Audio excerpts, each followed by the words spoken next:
Welcome back to the podcast. Today we are going to talk about playing and what it means for you and the life that you want. If you're new to my channel, welcome. I'm Flora Sage, minimalism mentor, simplification coach, and 7-time author. For over 26 years, I've been helping women like you align into a life that you are wildly obsessed with by helping you clear the 9 types of clutter, keeping you from that life that you love. What are those 9 types of clutter? They are mental, spiritual, emotional, financial, digital, daily, body, process, and environmental clutter. Please subscribe so you get notified every single time an episode is released. And today, as I mentioned, we are going to talk about play. Now, I want to start this episode off with a quote from Plato. You learn more about a person in an hour of play than in a year of conversation. Now, I like to think of what he said in this quote in regards to your acquaintances, because I know that with my people that I hang out with, we have some pretty deep conversations. So I think that I know my intimate circle of friends very well, and seeing them play is remarkable. It is so awesome. So, do you ever play? Do you ever allow yourself the luxury of play? And the reason why that I say luxury is because I'm a Gen Xer, and growing up, we had to complete this laundry list of tasks and to-dos before we could play. And as an adult, I found myself feeling like I had to get so many things done before I could play. And even just sitting and not doing anything, just sitting and resting, I felt like I was being lazy or felt like I was a slacker and whatever. And recognizing that play is part of life, that play is required to have a healthy mindset. Play is required to really learning and knowing who you are. You know, one of the things that we've been talking about here on the podcast the last couple of weeks is about how to deepen the trust within yourself and how to really get to know who you are at a core level and what you really want in your life. And if you're constantly working, you don't have time for that expansion that happens when we play. So what do I mean by expansion? When you're playing, when you just suspend the to-do lists and just be in the present moment for whatever it is that you're choosing to do, whether it's kayaking, not golfing, because golfing you really have to, you either love golf or you hate golf. And if you're a non-golfer, it's going to be challenging. But anything else, let's hear from the golfers in the comments, okay? But when you're playing, that really requires you to just be in the moment and kind of get rid of all those expectations. Yes, it's nice to win, but ultimately, the whole purpose of play is to let yourself just be in the moment and have fun, whatever fun looks like. And yeah, you know, some people view play as a luxury. If your pedigree is that which you've had to work and toil and there's never any free time, you're going to have to challenge your pedigree. And this is one of the things I talked about, and I got a lot of comments from about challenging your pedigree. And if playing wasn't part of your heritage, it's not part of the way that you grew up, you will have to challenge that, and you will have to kind of break out of that mold and be like, gosh, what does play even look like for me? What would it look like if I had the opportunity to play, or if I wanted to play? And you're just going to have to kind of wing it at first. You could Google, what do adults do at play? You can play soccer, softball, like literally anything that kids do, adults can do. But as an adult, again, a lot of us are in this work mindset and this, I have to get XYZ done before I can even play. And so playing is like a foreign concept. And so another thing that happens when you play is, again, you get out of your head, you get into the present moment, you begin to focus on whatever it is you're doing. Oh, I need to kick this ball, or I need to hit the ball, or I need to catch the ball, or I need to catch the frisbee, or I need to do another big giant cannonball into the pool.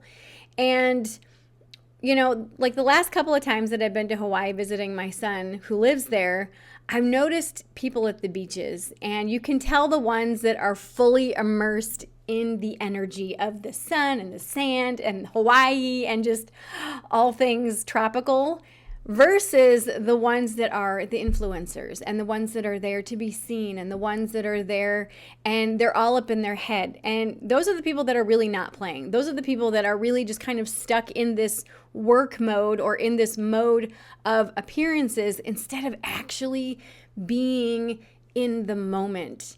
And the people that are in the moment are usually the ones that have the biggest smiles on their faces. Their energy is just so expansive because they're fully taking in the moment as it is, not as it should be, or not as it we want it to be, or we're trying to conform it to be a specific way. We're just accepting the moment for what it is and relaxing into that moment. And that's part of play, is just relaxing into the moment. So, when you allow yourself play and time to unplug outside of your to-do list and outside of your preconceived notions of what the day should look like, amazing things happen. Amazing things happen. You start to see synchronicities. You start to meet people that have solutions to the problems that you are wanting to solve. You get the best ideas for your business. If you don't have a business, you get the best ideas for your life if you have issues going on in your life that you want to solve. And you start to begin to hear your inner knowing, that inner dialogue. You start to feel all of your desires percolate. You start to recognize the voice of God or spirit, or your peeps, as I like to call them, because, I got my parents up there and everybody else. But you start to really feel and hear that connection with source energy, and you start to recognize your core as it is, and how it emerges and how it navigates life when you're outside of your to-do list, when you're outside of the known framework of your regular day.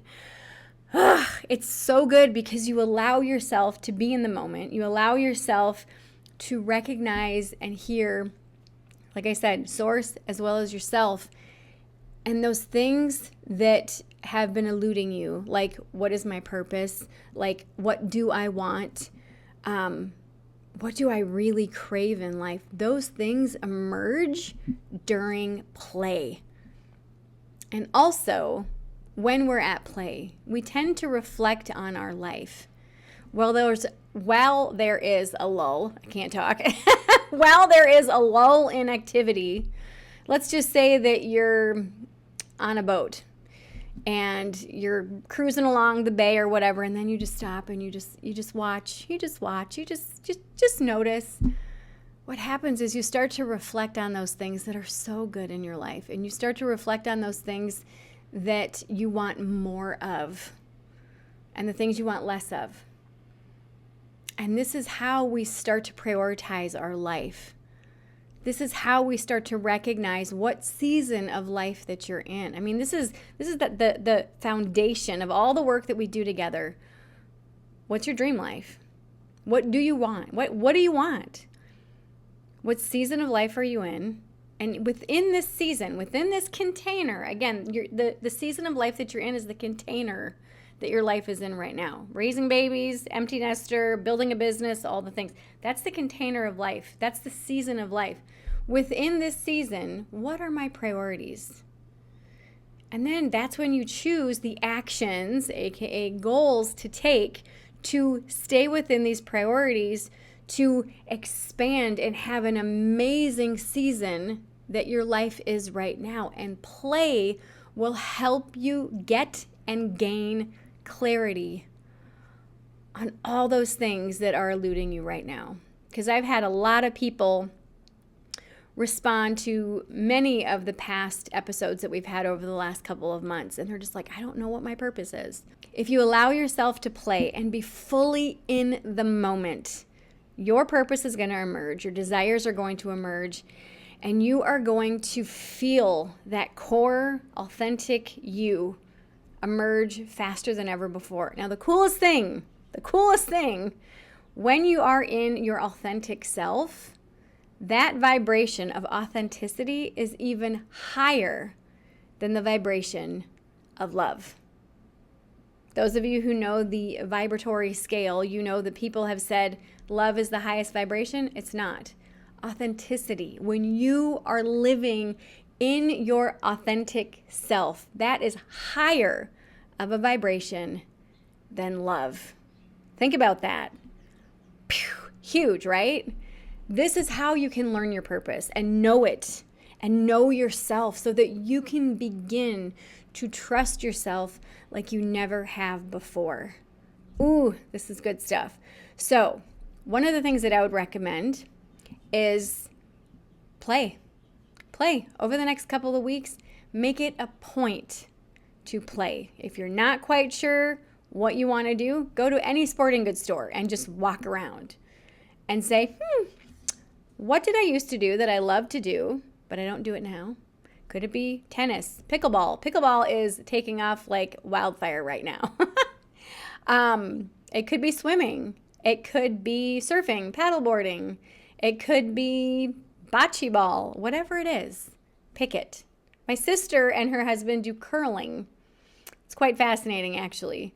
But find something and try it. See if you like it. Notice what comes up as you're doing it. One of the cool things that happens when you start to play is you start to get happy, like deep, deep happiness within your core, because you are fully being present in the moment. This is why it's called being present. It's a present. And when you're being in the moment, you are your authentic self. We've all heard that adage where we're human beings, not human doings. Well, yes, I agree completely. So this week, allow yourself time to play and recognize that inner child within. Recognize those desires bubble up. Recognize those things that make you feel alive. Recognize those things that you want more of and less of while you're in that lull during your playing. Remind yourself that there is more to life than work.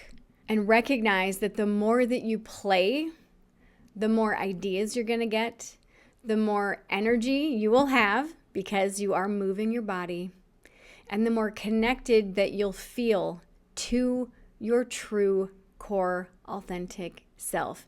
And this is how we build self-trust, by giving ourselves permission to play. Let's continue this conversation. If you're watching this on YouTube, go ahead and post in the comments what your experience is by playing as an adult. If you're listening to this on any podcast streaming platform, email me, flora@florasage.com, and let me know your comments and thoughts about this episode. If you found today's episode helpful, please subscribe, share with your friends, and leave a review. Your support helps this podcast reach more people looking to declutter their lives and align into a life they are wildly obsessed with. I hope this serves you today. And remember, all it takes is a clear vision of what you want and the willingness to take one small shift in that direction daily to have that life that you love. I love you, and I will see you in the next episode. Mwah.